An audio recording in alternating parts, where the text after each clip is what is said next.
بما اننا في بينك اكتوبر، فما كانش ينفع ينتهي الشهر ابدا من غير ما نوجه تحية لكل اسرة فيها سيدة بتحارب سرطان الثدي. وبما انك بطلة القصة لازم تخلي بالك جدا من تغذيتك علشان خاطر تقدري تقاومي المرض ده.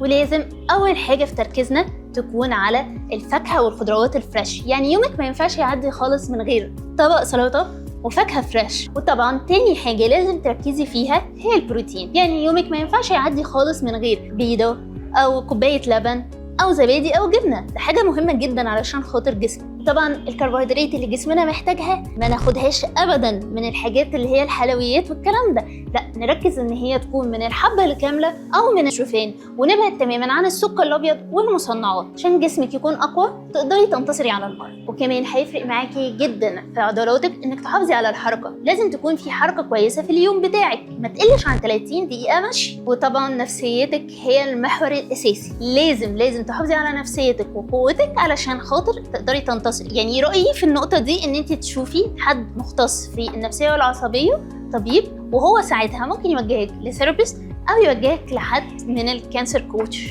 وحابين نوجه رسالة لكل سيدة: حافظي على تغذيتك كويس وعلى رياضتك وعلى نومك علشان خاطر صحتك اهم حاجة عندنا.